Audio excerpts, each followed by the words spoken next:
The grand final of Eurovision 2018 has come to a close, and we are inside the press conference room after Israel's Netta Barzilai snatched wigs, stole the crown, and has taken us to Israel next year. Shall we talk about it? Let's do this!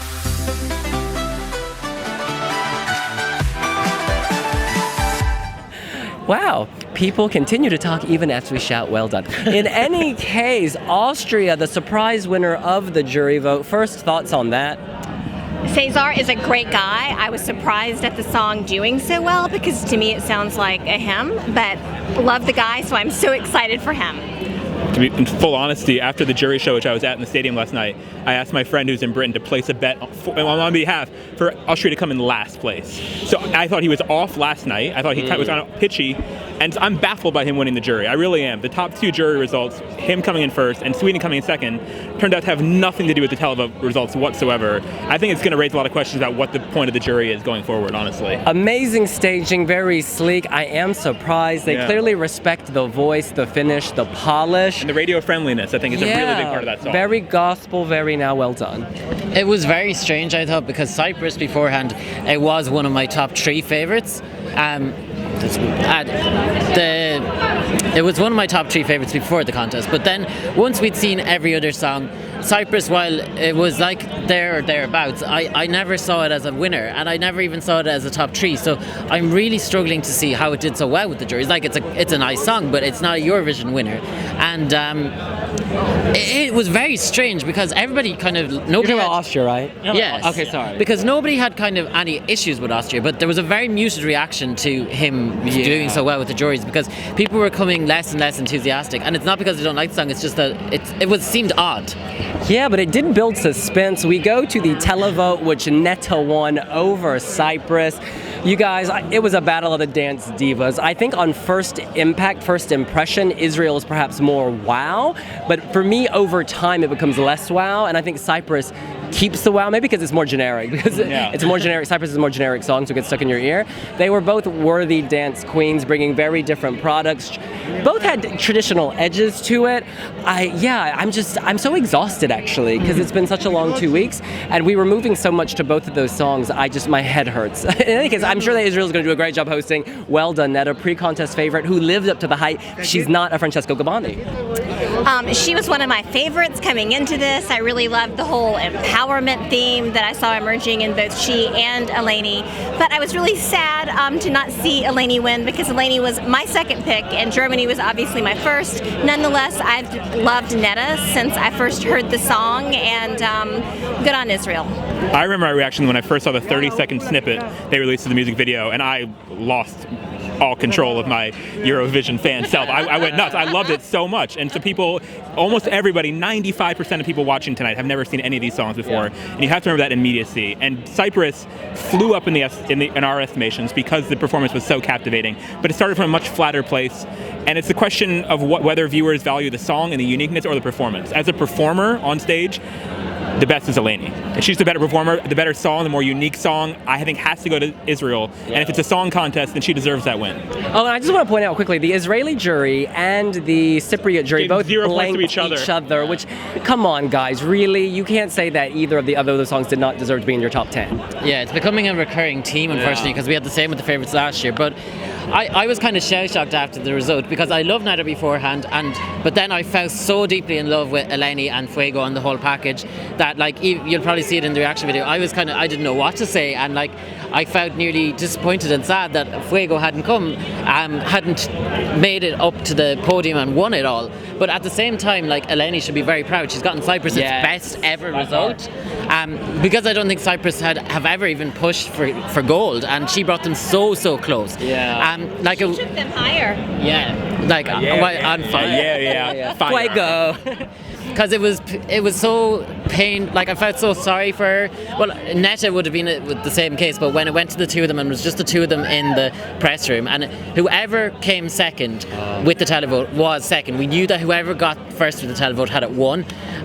It was very nerve-wracking, but like I've kind of accepted Netta has won now, and I'm happy for her. Yeah, because we have to remember that feeling we had, the rush we had when we first heard it so many months ago was amazing. You cue that video, I mean, me and Devin, our heads nearly exploded.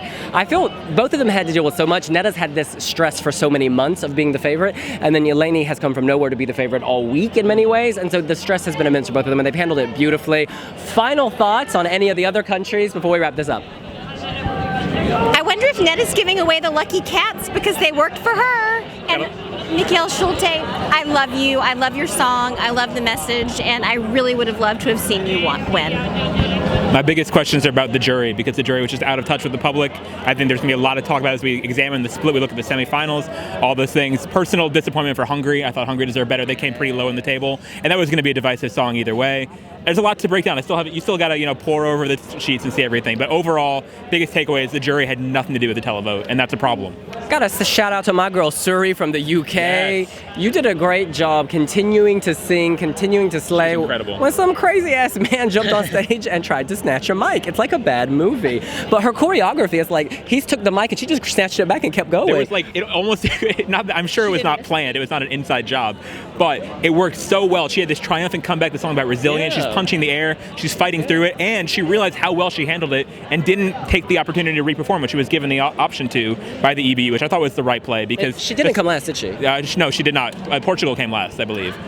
So it's second time in a couple years that with Austria that a host has come last. And I'd love to see what's going on right now behind the scenes in Sweden, because every year they're top 5 in both the televote and the jury vote. And what, did they come second last, third last? Second last. With the televote, and second with the juries. Like, how can there be such disparity? Like, that just doesn't make sense to me. They lost their top 5 streak. They came 7th, I think, overall. So they had a long streak of coming top 5. It's now over.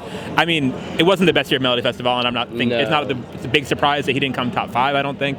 But yeah, the disparity, what they're giving is clearly working for the jurors really well. And just not at all with the public. So. And Australia last in the televote. We should probably talk. I know I said final thoughts, but here we go.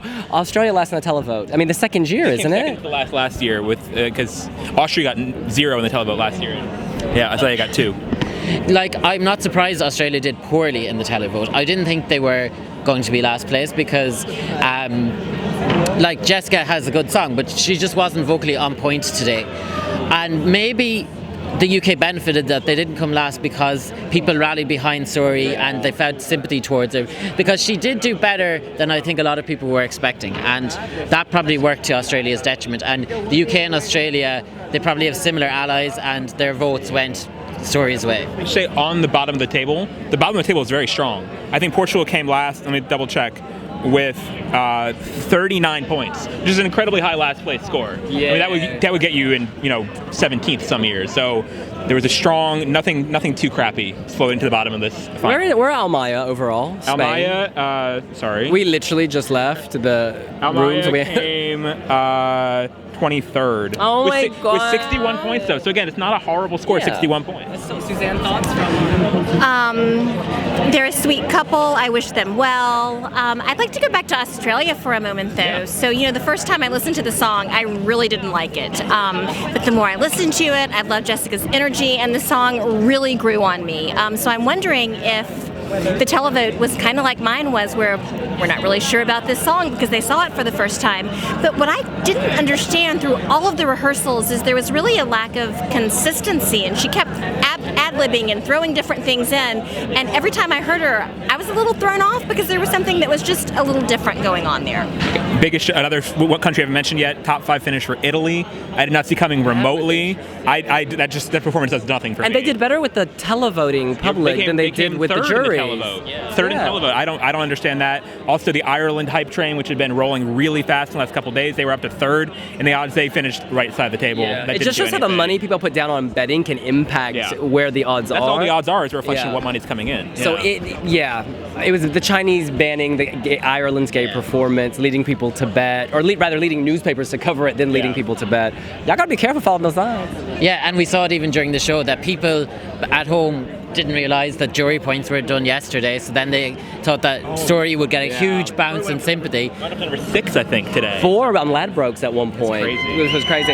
But there's just so much to analyze, and we can't do it all right now. Yeah, because she is about to come in, the new queen of Eurovision, so we're going to wrap this up. In any case, that's what we think. What do you think? Are you surprised by the result? Are you pleased that Israel won? Who is your winner? Let us know here on wiwibloggs. Don't forget to follow us on social media, Facebook, Twitter, Instagram, Pinterest, YouTube.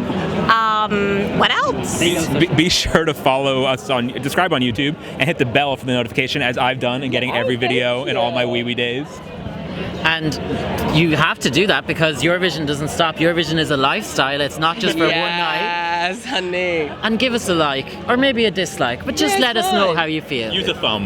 This train is rolling on to Israel 2019. We'll see you there. Bye!